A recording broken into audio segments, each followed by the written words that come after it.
Good afternoon, I'm Molly. And I'm Sarah, reporting from channel DBSPL. This is a news broadcast coming to you live from Milwaukee, Wisconsin on May 3rd, 2017. In today's news, about 30 million people in the United States are exposed to hazardous noise that can lead to noise-induced hearing loss. I can't help but think about all the construction workers working on the new Buck Stadium. The exposure to these sounds can cause permanent hearing loss that cannot be fixed by surgery or a hearing aid. What kind of deficits do you think the construction workers would experience? Well, the inability to hear high-frequency sounds like S, understand speech, and affect their abilities to communicate.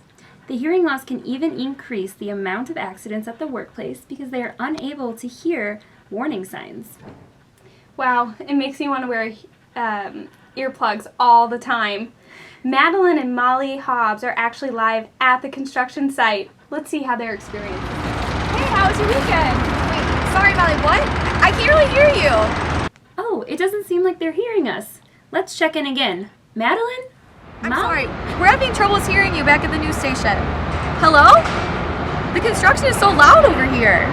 Wow, this Bucks Arena looks beautiful. It's planned to be finished by the 2018 season, but in the meantime, the construction is really affecting the surrounding community. The noise from all the work is very loud, and they've been having complaints from neighboring apartments. I know, I can hardly hear you. Do you know the construction sites have an average intensity level of 90 dBA? This loudness level can create noise-induced hearing loss. Noise-induced hearing loss can cause sensory neural hearing loss, which is permanent. That is so shocking.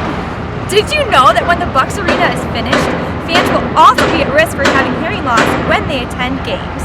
On average, professional basketball games fall between 98 to 118 decibels.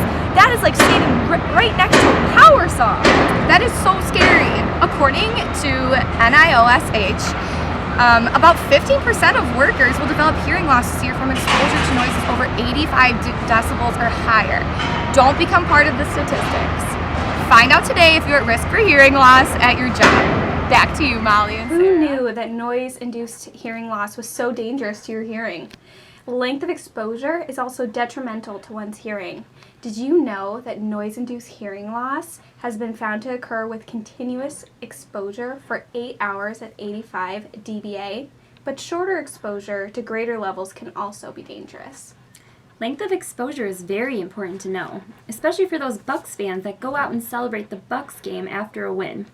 Let's see what Molly and Madeline have to say. They're at the Brat House celebrating the win with other excited fans. I'm so excited the Bucks won. What? Sorry, I'm ringing in my ears. You want another beer? No, I have ringing in my ears. Oh, Molly, that's called tinnitus. Tinnitus is the perception of sound when there is no actual external noise present. Different perceptions are buzzing, hissing, or whistling. Exposure to loud noises, whether it be a single traumatic event or exposure over time, can cause tinnitus. It is important to understand that tinnitus is not a disease in and of itself, but rather a symptom of some other underlying health condition. Tinnitus is a sensory neural reaction in the brain to damage in the ear and auditory system, such as noise exposure. Oh my gosh, did you know that alcohol can exacerbate tinnitus in some situations as well? It is not clear if it leads to chronic tinnitus, but for some people it can cause tinnitus-type noises in their ears. With the loudness and all the celebratory beers in here, I bet you aren't the only one experiencing tinnitus right now. You're probably right about that. Everyone is certainly having a great time down here. Go Bucks! Back to you in the studio. Molly, did you know that people at any age can develop a noise-induced hearing loss? According to the CDC, in 2011 and 2012, at least 40 million adults have features of a hearing loss in one or both ears due to exposure to loud noises. That is almost 25% of the population. Researchers have also found that up to 17% of teens have features of a noise-induced hearing loss. Wow, Sarah, I cannot believe it is that popular. I wonder if anything has to do with people listening to their headphones at such a high volume. Let's go to the streets and see what we can find. Here we are at the UWM campus where hundreds of students are walking around with their headphones on. Let's see if one of them will talk to us. Hi there! Hi! Oh, hey, sorry, I didn't hear you. Well, I could hear you though. Were you listening to Lil Wayne? Yeah, how did you know that? Because it was so loud. Can I ask how loud your headphones are on right now? Let me see.